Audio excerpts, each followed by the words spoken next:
Recording in progress. We are back on the Ultimate Sports Network. This is Real Boxing Talk, and we are going to talk about some real boxing because real boxing has taken place.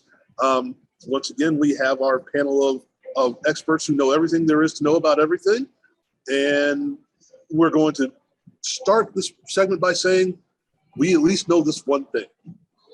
We are on a streak here, folks. Now, I'm in Las Vegas.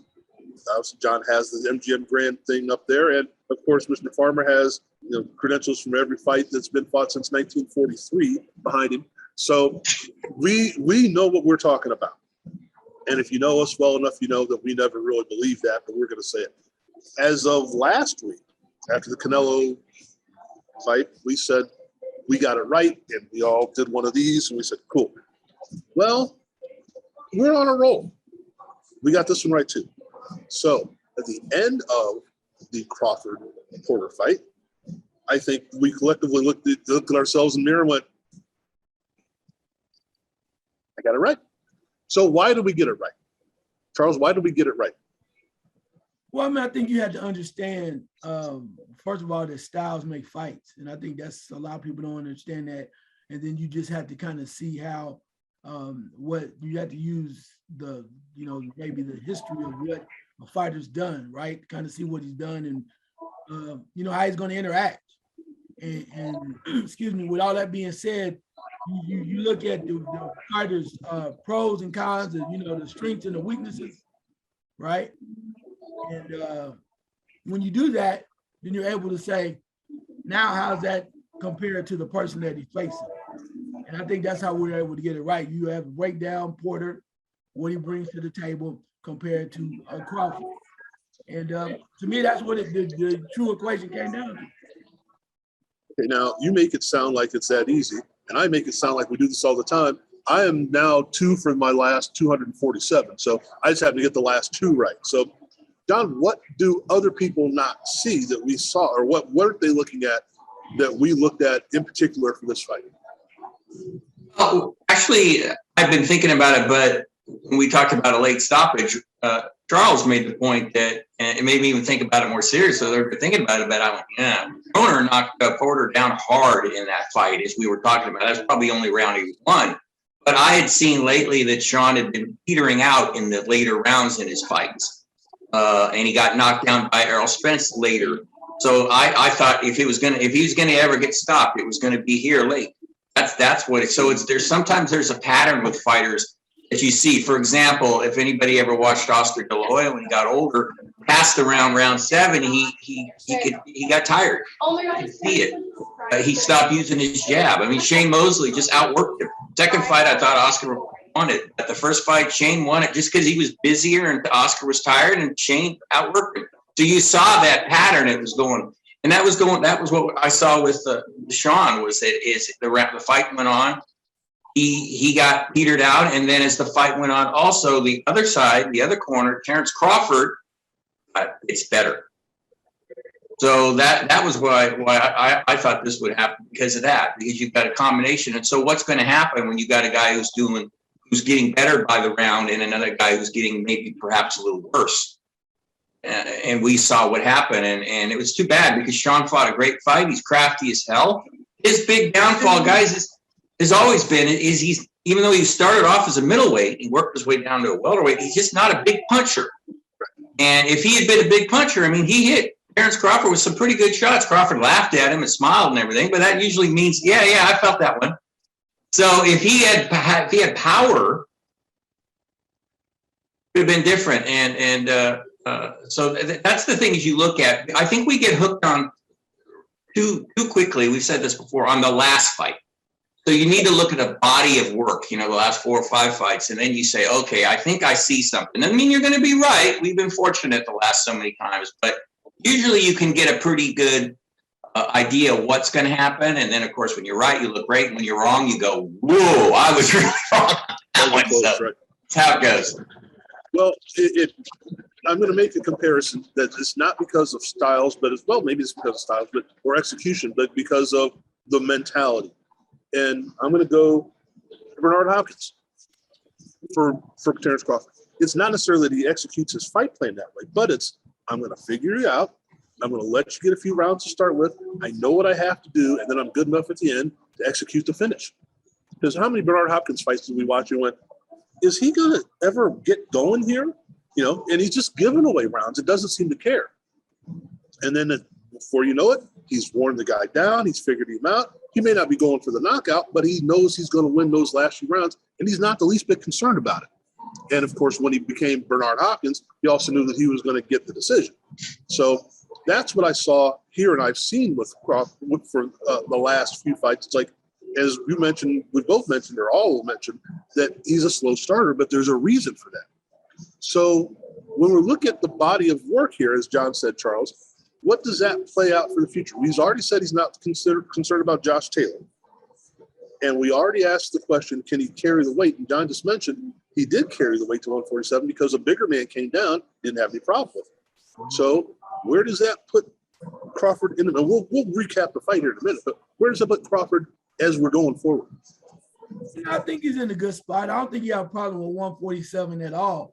You know, you mentioned about his will. I mean, I think his will is all good, but at the same time, I think it'd be a misnomer not to speak about the factor that for everybody wants to make you the greatest thing since sliced bread. And let me tell you, first of all, I'm not hating on him. I think he's dynamite. I think he's talented as hell. But Sean Porter, and I'm not talking about the fight, but just about the fight just in general, but Sean Porter brought it. And so when we mentioned about Will, for a minute, you even had his corner going, don't get in a firefight with that motherfucker.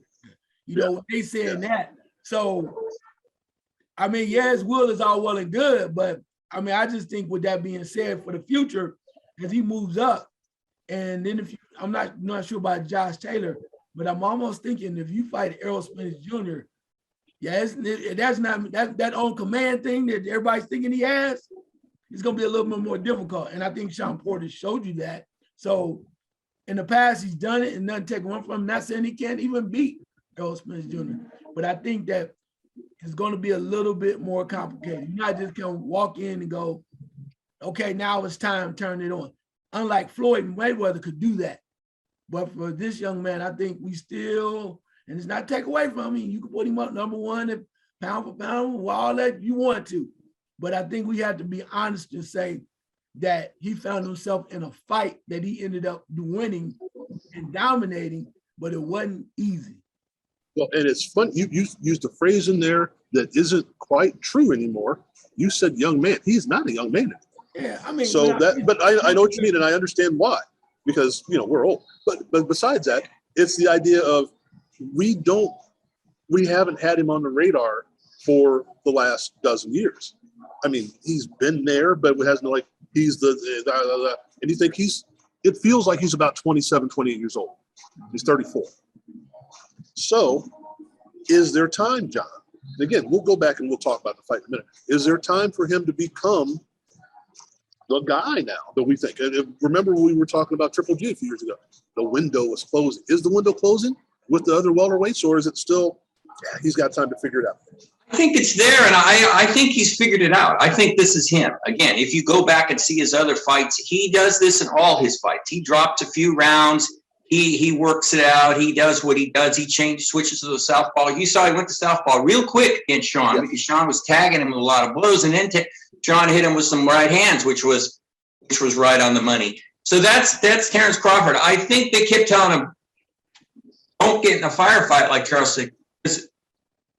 You know, Terence is AKA Bud, and he's more Bud. He wants to rumble, no doubt about it. And they didn't think that was smart. You know, Terence has never been knocked down in his career, but they didn't want to push it. And I was wondering myself, because I thought when Bud went mano a mano with Sean, he did pretty well. So I was wondering, hey, I don't know if it's the wisest thing, but Bomac knows what he's doing, and he was right. So. Yeah, he's a young 34. He's never really been beat up at all. I don't even think he maybe had one cut in his whole career. He's never been down.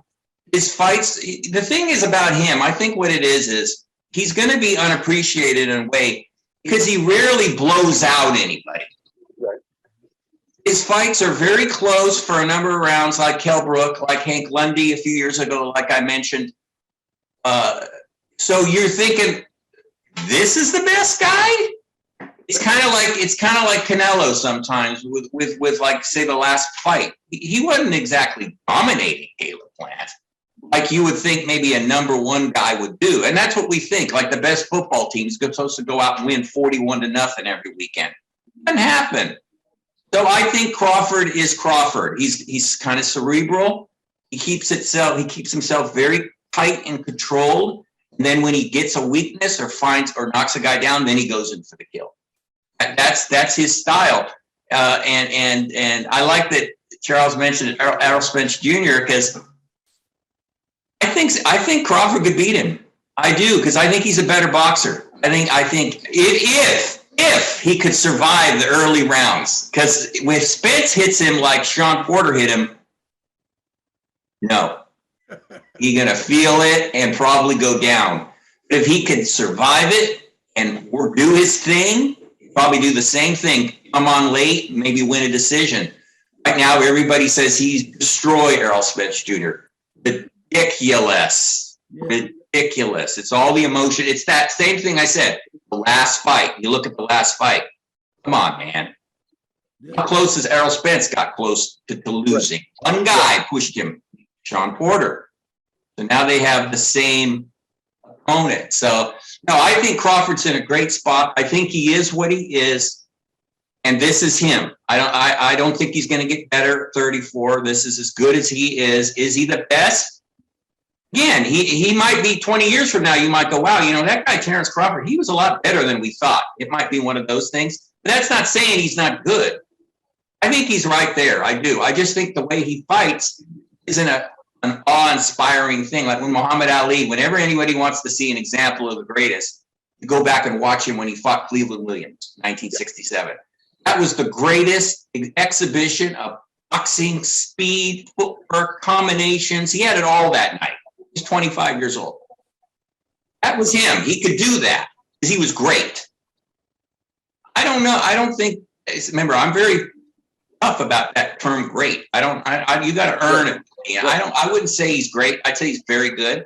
I'd also say Canelo is very good. So it's right there between the two of them. And they both have a similar kind of thing going where they work you down and then stop you or win. So it's close. Well, Charles, I'm looking at it in my head. I'm thinking, I'm going to make a baseball reference. When you see Crawford, you're not thinking John Smoltz. You're thinking Tom Glavine. You're not thinking he's just going to come out and blow me away with high hard ones. But I'd probably have a better chance to fight the guy that's going to try and blow me out than I have to fight Glavine, because Glavine's just going to paint the corners or 6 feet outside the corners, so having a look at it. And I don't know that I'm going to get no hit, but I'm not going to get any good wood on the ball. And that's what I see against Crawford. You're not really going to get anything against him other than a few shots here and there. But by the end of the fight, it's not that it's a shutout, but he's got an answer for everything that you have to bring to it. Am I close to that, or does that make sense? No, I mean, I can see that. I think his corners helped him that way, but I also think he has a pretty good IQ where while they're telling him certain things, he kind of looks at it and goes, all right, especially when to me, I think his saving grace a lot of times has been when he switches to southpaw. I mean, because people just don't know what to do with it. Right. And he goes to another level because he knows that I'm giving you something totally that you don't know and you're not comfortable with. And I think that's kind of like his turn on, his turbo, if you will. He is that turbo switch, and then people go, and then he'll come back the other way. And this is just back and forth till he finally gets where he is. So I think he's like that, but I also think too that you mentioned, and one thing about him that might be a little different than in the baseball reference that you mentioned is the fact that you mentioned about the Maddox or something might be more of a kind of lull you to sleep. This dude's going for the kill. If he can put you down, he's gonna take you out. So he's nice, he can work you through it and never, but like he did with Sean Porter, it's like, okay, now I see you, bye-bye. So he's going to go for the kill. So with that being said, that's how he's always done. But one thing too, I think that people need to recognize is he's a very emotional creature, man. He fights off emotion. And that's why I would be interested in a Spence fight, because that emotion he uses, even when he was at the press conference and whatnot at the face-off, he was hyping himself up like he had to calmed down. He was so hyped. I would love to see that with Spence, because it's like, how are you? What if you get hyped up like he is, and then he can't deliver on that emotion? That's frustrating as hell. So, I know Porter tried to give him a little bit more. I think Spence would even be more frustrating. But I want to see the fight, because that's why we watch these fights. So to answer your question, did you figure it out so far? Can't take nothing from it. But it's like anything else. We always want to see Ali fight the best and the greatest, and that's what he did. So I'm just asking, let's keep it rolling. It's funny, John, because this is something that we talked about before. He is an emotional person. He does go out and do that, but he's not a seek and destroy. I got to finish this guy off. It's a weird thing to be that emotional, and you can see it in his face. Yet when he's in the ring doing what he's supposed to do, he's pretty much, this is by the book, what I have to get done. You don't see him going, again, did you draw him into a contest, into a firefight? You try to, but he's usually not going to get into that. How does he differentiate the two? Because that's kind of an odd thing to do. I think because he's got his team constantly telling him to keep it under control. And you got somebody whispering in your ear all the time. And I like his face, because when he's sitting in the corner looking across at Sean Porter, I love all these literary type things, and I always think like it's stories, and I'm like, man, this man, he's an icy assassin.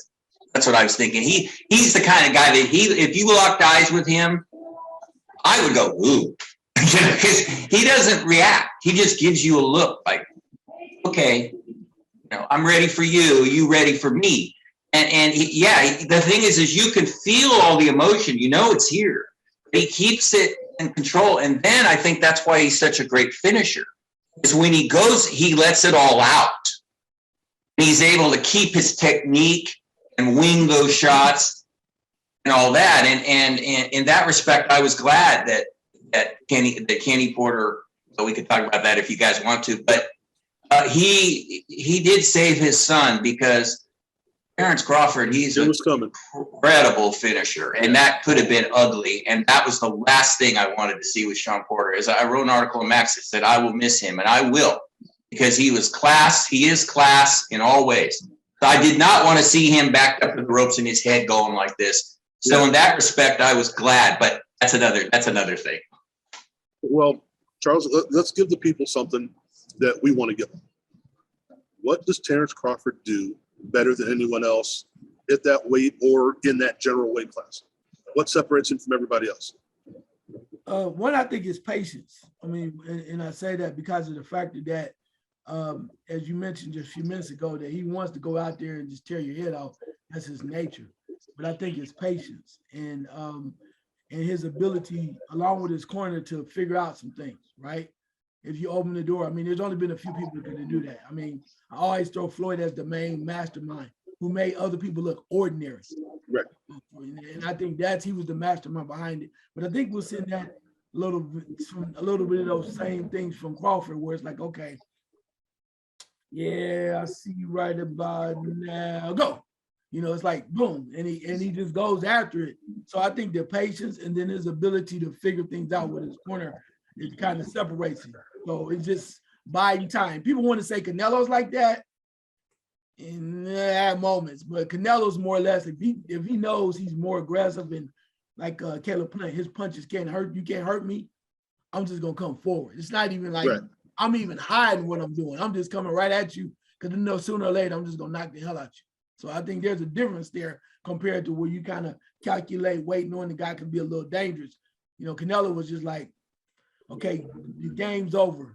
Time's up. I'm gonna get you out of here, because you've been playing with me, and my head's swelling up a little bit. I'm done. Right. Mm-hmm. Now, Don, the flip side of that is, what do we think is a collective group that he does better than everybody else, and he doesn't? Where does the rest of the group, the welterweights and the lights and all that, where do they catch up to him, or can they? I don't think so. Because he can box and punch, and that's why I said I think I give him the edge over Errol Spence, because Errol can box a little too. We saw against Mikey Garcia, but I think Terence is a little bit better athlete, and he's a little bit more versatile, and he might be the one frustrating Errol Spence. because he can move, he'll switch, he'll keep Errol Spence thinking. And he could win rounds just by that, because Errol Spence is like, but Errol Spence is gritty as hell. So he'll want him to get in close and pound on him. Oh, he's obviously the best welterweight. I have to say this because I've been talking about this for a year. He did say see ya to Bob Arum in a very classy way. Maybe classier than I would have done it. But he was classy about it. Yeah. So I got to give him that. He did that, and he didn't bring up any of the past or anything. And Arum was sitting right next to him. So I guess I'm very Italian. I hold grudges sometimes with this kind of stuff.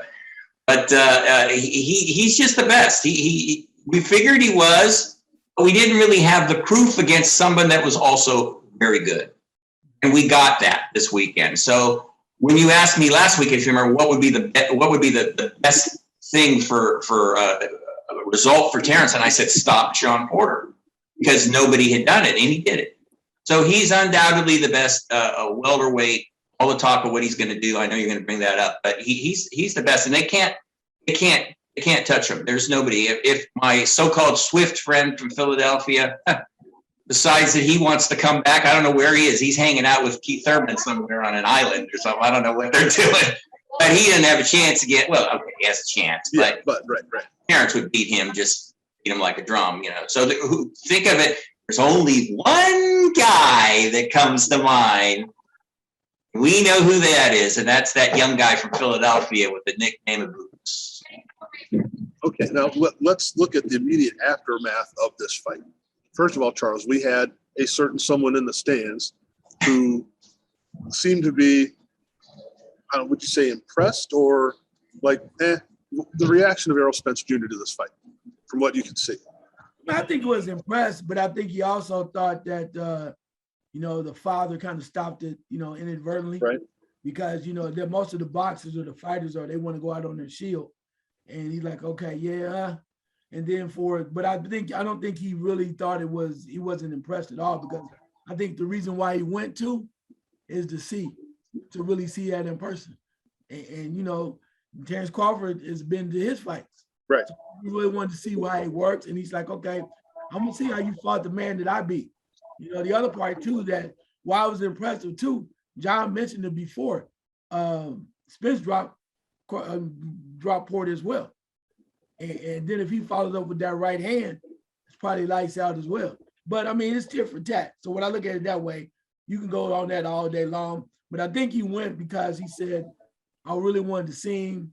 And I mean, that's what you're supposed to do.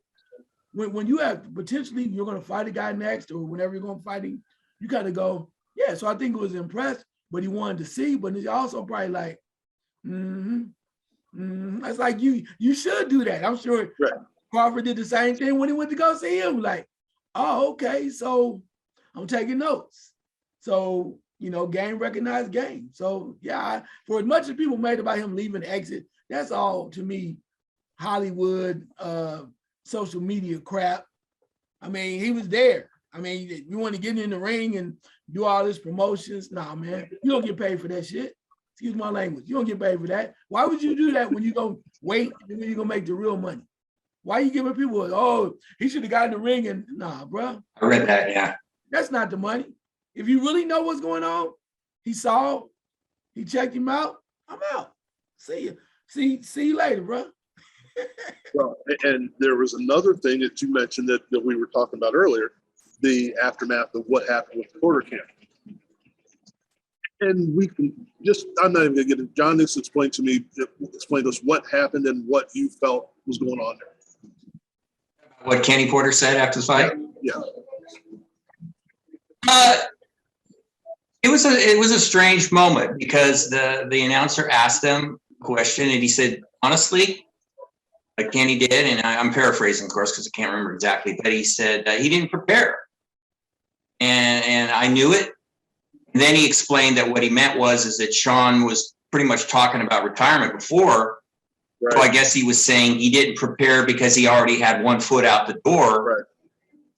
But I told you off air, in my opinion, I would have preferred to say that to my son privately, because people food, and I don't think Kenny gives a flying you know what about what anybody thinks. Right, exactly. So that's good. It's good for him.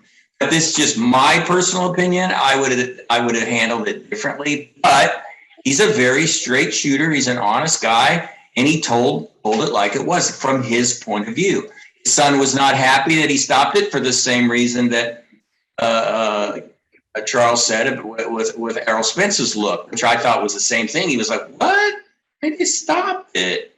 So that's that mentality that no, because Sean Porter said right after the fight, "Well, it's my competitive nature. I want to fight him again." He didn't mean it really. It was just the way he is. Anyone who plays sports and is competitive can understand that. It's like, yeah, I want this guy again. So their relationship is set in cement. There's no way in the world it's going to affect it. They're good, and my first reaction was it was like a father scolding his son. Like, see, I told you, if you had listened to me and prepared right, the outcome would have been different. And I just went, oh, he's a 34-year-old man, father, and everything.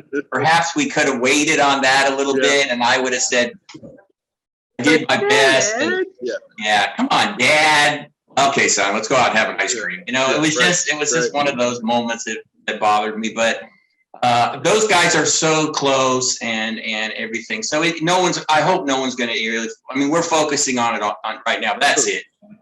John Porter did so many better things with his father than that, and hopefully this will be all forgotten soon. And I kind of think it is. Well, now we're looking at, and I don't have a segue. Oh my God, I have to come up with something fresh. All right, now that we're looking at this part, where's the show notes? This part being done of the script that has been written, here we go, for the last couple of years. We finally got to the point where there should be no inner filler between Spence Crawford. We've had it proven now. We beat the guy who was the guy that could have been the guy that should have been the guy, blah, blah, blah, blah, blah. Is it going to happen, Charles? We've got Bob Arum out of the way, maybe. We have Spence having taken the time off after the all of this for the last few months. Is the next fight, or should the next fight be Crawford Spence Crawford? Should it be? Well, let's get to should it be, because we know it should be. But will it be? I don't think so. One, because as much as Errol Spence Jr. says he don't want to tune up, he wants to fight a hard fight. Right. And hard fight still means it's a tune-up for him. Right. You know what I mean? I think that hard fight said it's a tune-up. So I think realistically, let's say, for instance, and this is off the top of my head, not really, but anyway, but I think that if he was to fight Ugas, right? To him, Ugas is probably a tune-up, but Ugas has a belt. Then he's a good fighter. Yeah, he's a very good fighter. But then you say, okay, I'll fight him. And then everybody says, okay, that's respectable. Then you have Crawford that goes, okay, I'll technically take another fight, unless he doesn't want to, or he just want to wait. But I think he want to fight again too. And then you mentioned too, there could be he's talking about 154. I don't think he'll jump up that quick. I think he would say, hell, Josh Taylor keep running his mouth. You can get it. For real. He said you was at the fight, and that's the other thing. Josh Taylor's at the fight, watching, taking notes, and he wasted no time. Right. After that fight, I had not heard him talking about Crawford at all. But after that fight, he wasted no time. Let it be known, if you want to get in the ring, I'm here. So maybe there was a few people taking notes. Maybe they see something, but it's not really say Crawford fought a bad fight. Because like you said, people say, was that your best performance? He said, nah, but which is honest. I like that in him. He said, I did what I had to do. So I like that, but I think that, so I think to answer your question, it comes back to what's probably going to happen if they allow it is you'll see Spence maybe take Ugas if he can get the Ugas. And then you'll see, Crawford fight Josh Taylor or somebody else. I mean, to fight somebody like a Boots Ennis right now won't make a lot of sense because it's too much of a risk. He's too young, and you don't even want to go that route when you already you got that payday waiting on you. You'll take the Josh Taylor because you're like, okay, so you're going to come up from 135, 140, and now you'll come here with the big boys at 147. hell yeah, I'll take that fight. Right. You ain't ready. I don't even fear you like that. So Josh Taylor's thinking, I don't care what you think, I'm coming up here, but I think Terence Crawford would think that would be a safe one. Plus, two, it could be a better money fight because a lot of people like Josh Taylor. John, what do you think? No, I think Charles nailed it. I think I think it's iffy they'll ever fight. To be honest, I think they'll have to do a Mayweather-Pacquiao moment and meet somewhere and go, look, I'm tired of this. You don't like me, I don't like you, I don't care. We're gonna fight because that's what the fans want, and we're gonna sit down here and we're gonna make it work. But that's not gonna happen. I don't see that happening. I get the feeling that Terence Crawford's pretty tired of Errol Spence Jr. of all the whatever, and I think Errol Spence is not in the same as him, but I don't. He doesn't seem to like to talk about it either. So I'm not going to believe it until I see them at a press conference, because I've been wanting this fight for at least 3 or 4 years now. So especially if Terence moves up, he moves up to junior middleweight. What he's talking about, that might be harder. He's not like a big guy, Terence Crawford. He doesn't have a big frame. 7 pounds doesn't sound like a lot, but those guys hit harder at 154. So he gets in there with like a Charlo. There's that name again.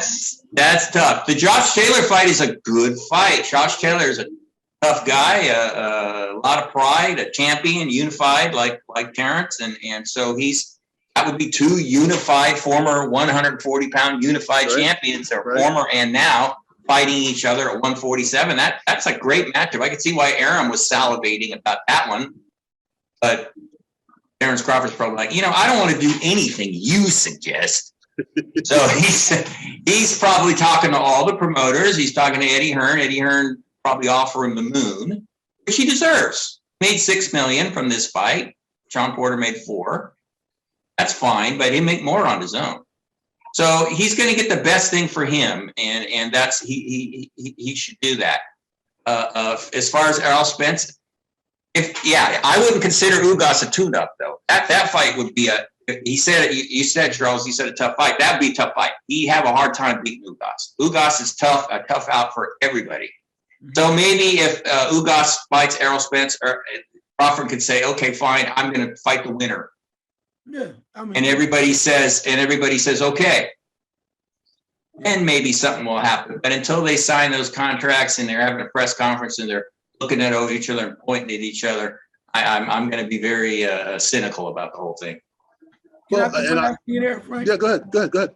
The reason why I think that they will fight, and if it does come to the point about Spence fighting Ugas, is simply because of the fact that if you can get to the point where they can fight, where they are for the rights to become undisputed, I think that changes the game. When you go, okay, we're all in here. I take this belt from Ugas.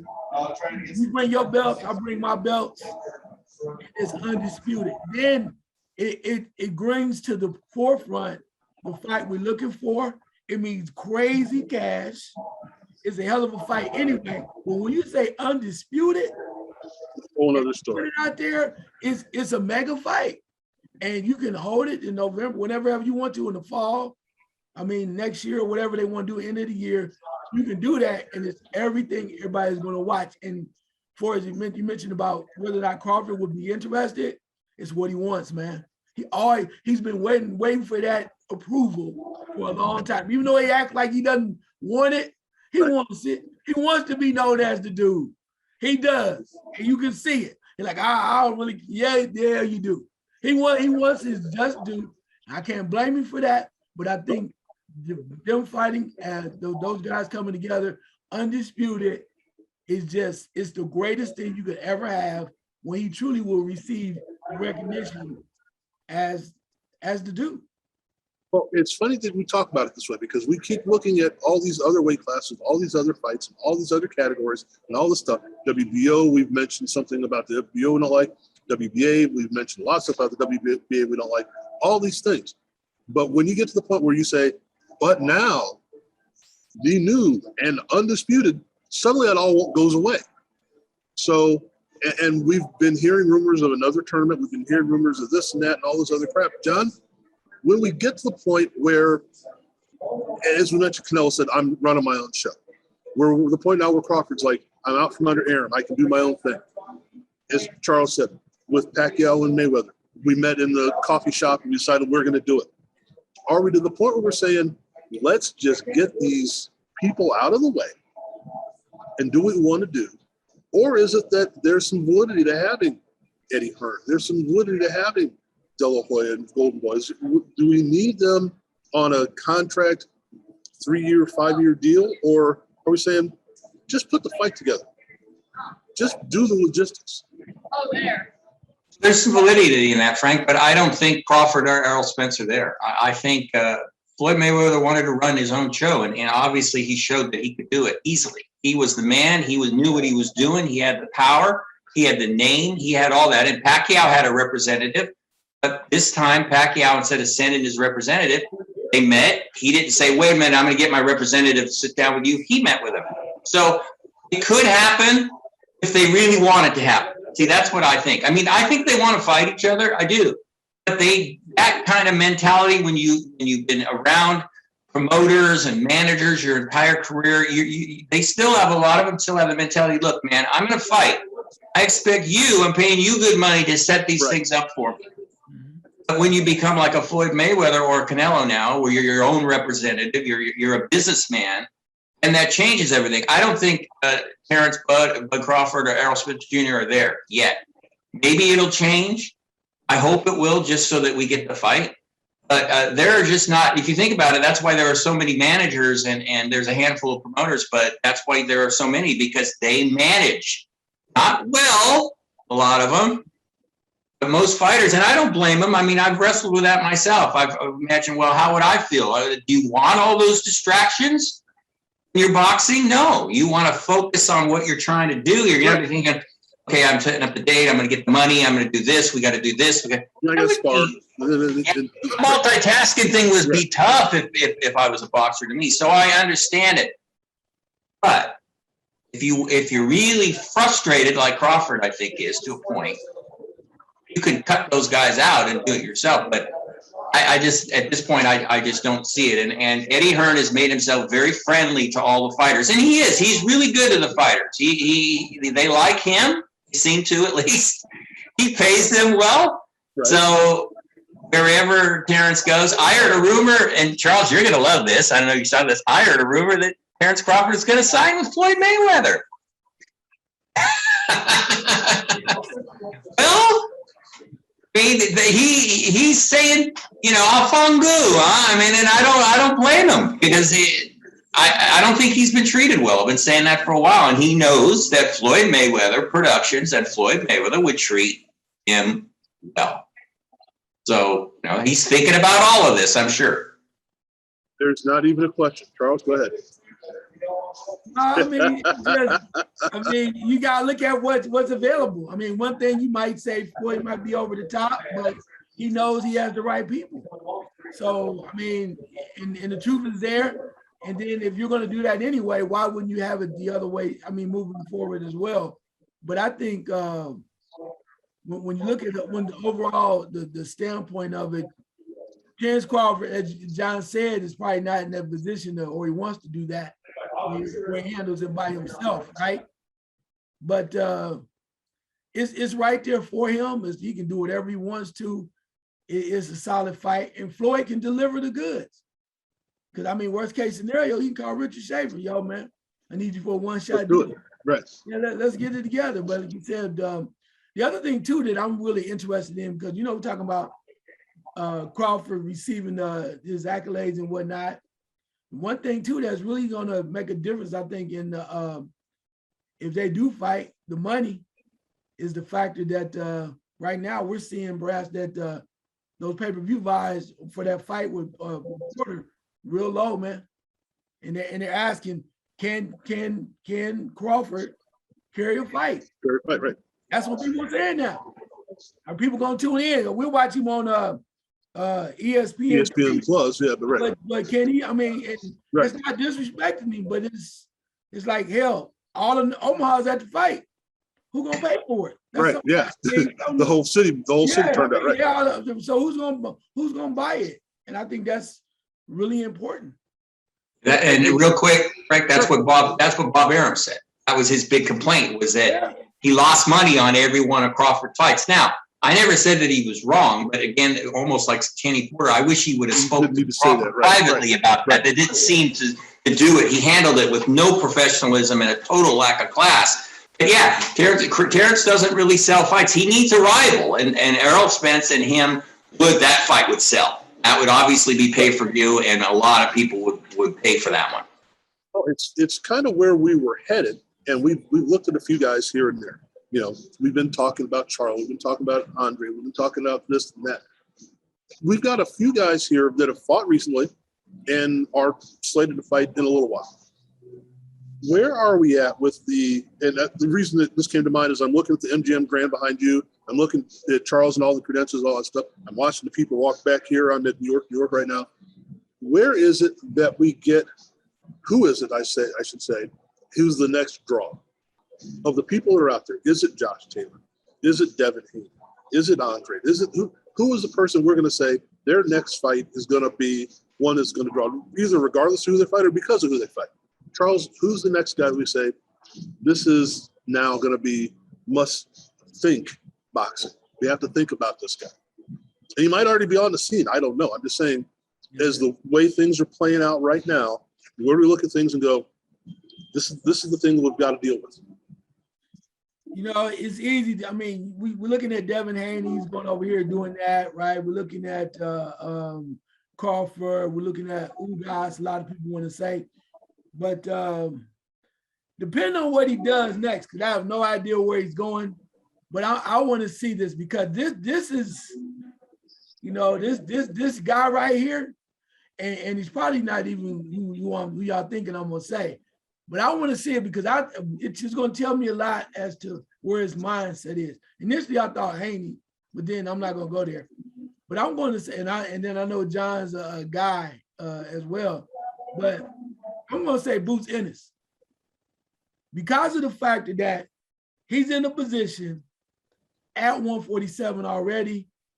You know, he could drop down a little bit, meet at a catch weight. He could go be at 147.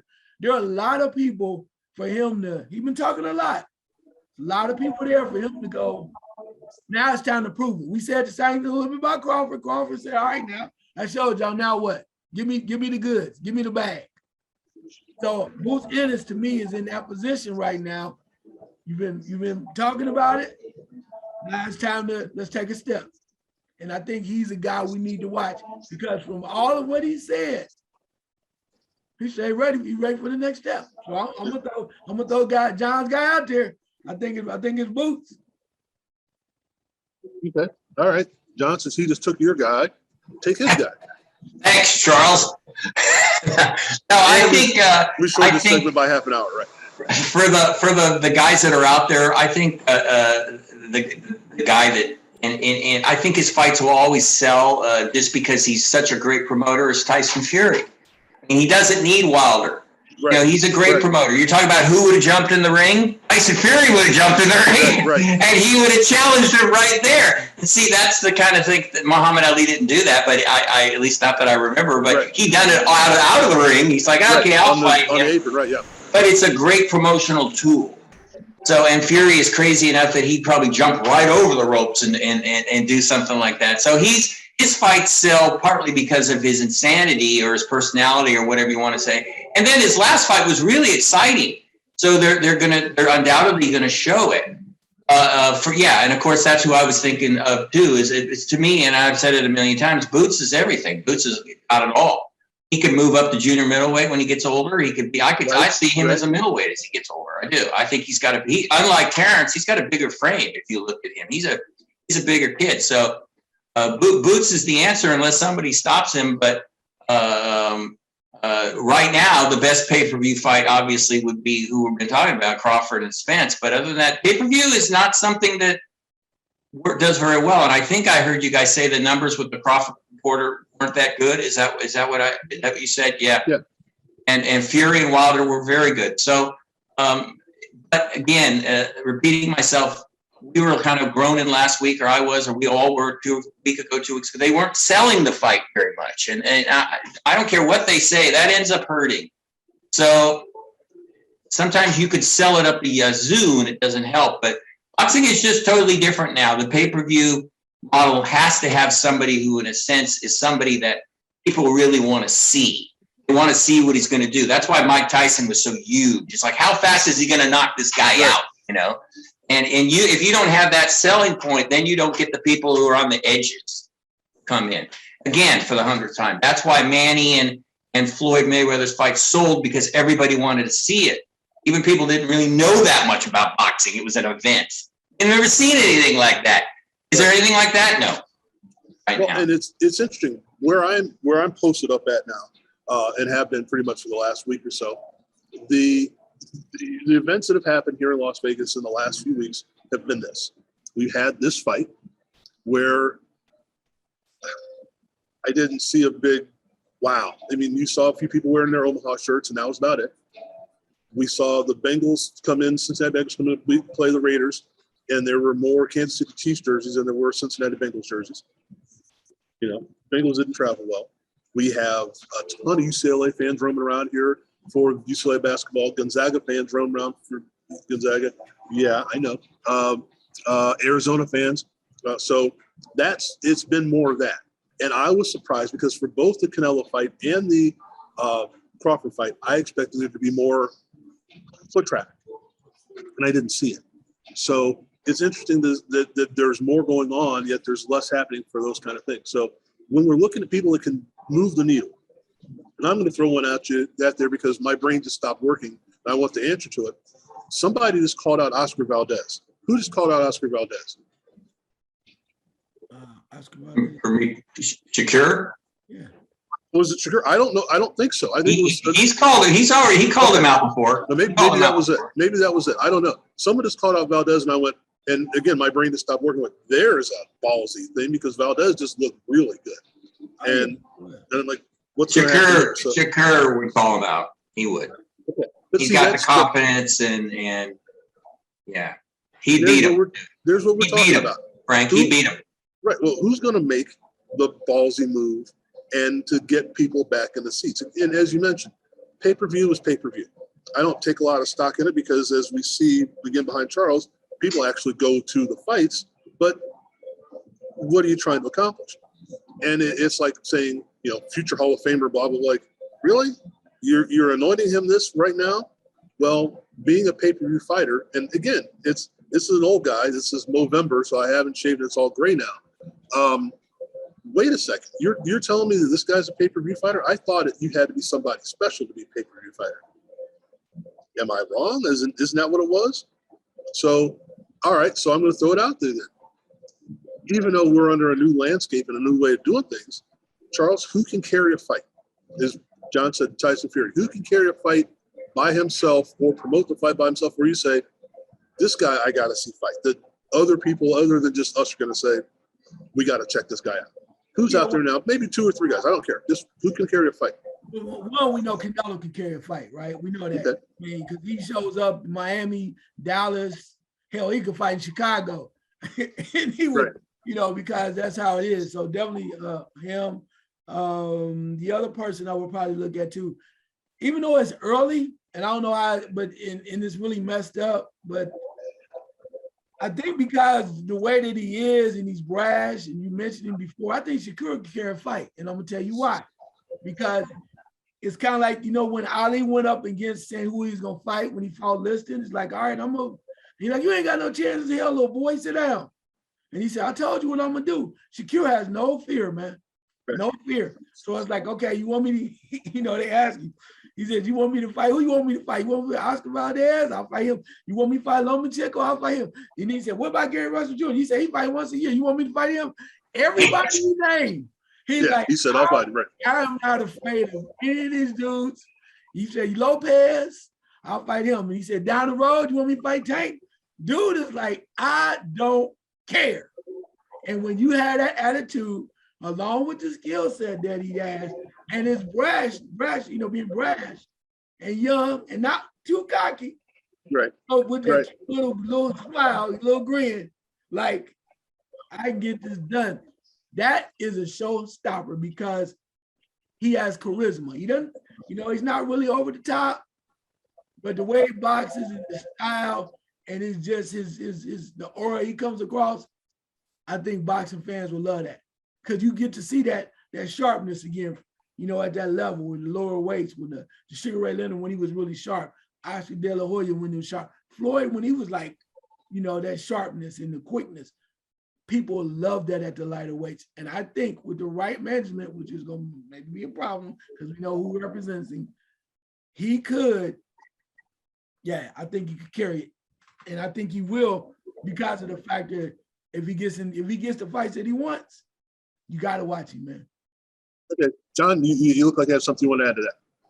I was just thumbs up. I think Shakur, the issue he has, and he tried to change that in his last fight, was that people said he was boring. And I wouldn't be surprised if, because he wants to get more attention to himself, he starts doing a little Floyd and playing the heel more, starts bragging more, starts throwing out money, starts saying, this premeditated to get people to dislike him so they'll watch more of his fights like Muhammad Ali did. He said, I just wanted people to come and see who wanted to see me get beat. That was the whole point behind that. So I wouldn't be surprised if he does that. He wanted Andre Ward to do that, and he said he couldn't do it. He could not do that because it was dishonest. Fine.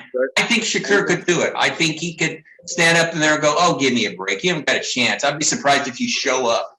Sneer, I mean, and people will go, that asshole, I want to see him get his butt kicked. And then the camera will go off and Shakur will go, how was that? Did I do good? Yeah, I do good. So it's possible. It's going to be interesting this weekend doing a Frank Gordon segue.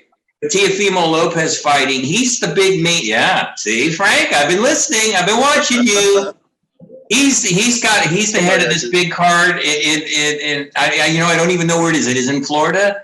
We shall see. Yeah, we shall see how he does because he's the head of the card. But real quick, I don't know if you guys know this. The talk for the last week has not been so much about him fighting this Aussie, who's more of a trash talker. The fact that Teofimo got knocked out sparring. That's been the big talk. If you Google it, Charles, and put Teofimo Lopez knocked out, you'll see that it's the headline's a bit misleading. But apparently he did get stopped in sparring by this guy who's a little smaller than him and a little younger than him. And a couple of times this guy did it. So, it's hard to get it all factual because people always embellish and everything. But factually, the father, Teofimo Lopez, did want to spar again with this guy so his son would get revenge. And I don't know what happened with the third one, but apparently, and they even have video. I've seen video of Teofimo getting dropped in sparring. So that it makes you wonder, who knows what's going on with the pick over there. But see how he does with this fight this Saturday. He should win, but we'll see. Well, what I find interesting in the whole thing is and again, we kind of do this in the round every week, but it's interesting that we have these groups of guys that are impressive, but there's no one that just goes, wow. And every week we look at a Benavidez fight and go, he looked okay. We look at again, we've got Devin Haney. We've got this, we've got that. And we keep talking about these guys like they should, but they aren't just yet. And I want to know, and Charles just mentioned, who's going to take the bull by the horns and say, I'm running things. I don't know that, okay, Canelo is pay-per-view, but I don't know if he's must-see. And I think there's a difference to that. I don't have to see a Canelo fight live if I don't have the option. I'm not going to go back 3 days later and go, man, I wish I would have bought that fight. Shakur Stevenson may be that guy. I don't know. But there's got to be somebody who can take the next step. Is it Gary Russell Jr. and actually fight more? No. If he did, yes, I understand that. But he won't. Just the name that popped into my head. But who is it that we needed to see or should have seen or should be seeing now that's just going to be the guy that says, damn it, you got to see me. Charles, who is that guy right now or should be that guy? Like I said, I'm looking at Shakur, but in regards to, I think that's hard to say for me because of the factor that I don't think there's one guy out there like that. I think what we need to see is these guys fighting one another. That's what we need. That's must-see TV. We need to see these guys connecting at 135, these guys at 140, Gervonta Davis, whoever fighting somebody, Teofimo Lopez fighting somebody. We need to see Oscar Valdez fight somebody. We need to see, Boots Ennis. All of these, we need to see these dudes coming together. We need to see them because they're close. Then that's must-see TV because you can always fight somebody and look real good, cut somebody, or you get to stoppage. But in order for boxing to keep rolling, like it's trying to do right now, we have two pretty good ones so far. You had Fury, and now we come back with this one.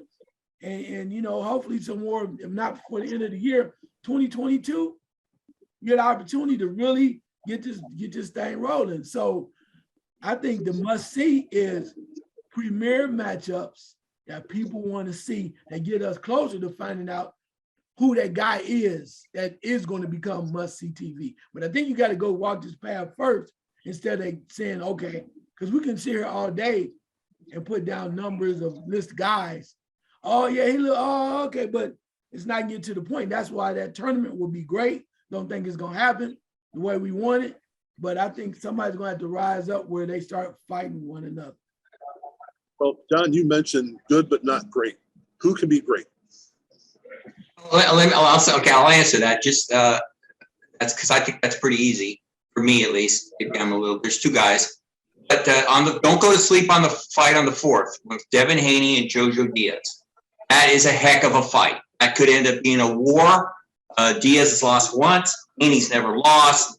This is a classic fight between a couple of young guys that I'm super excited about. The two guys that could be great are Shakur Stevenson and Boots. Those are the two guys that I see that have the goods. Not that the other guys are close, but those two guys, especially since Shakur seems to be deciding that he's going to be more aggressive, that will bring more people in and be more impressed with him. And they both seem to have that attitude of like, yeah, I'll fight whoever.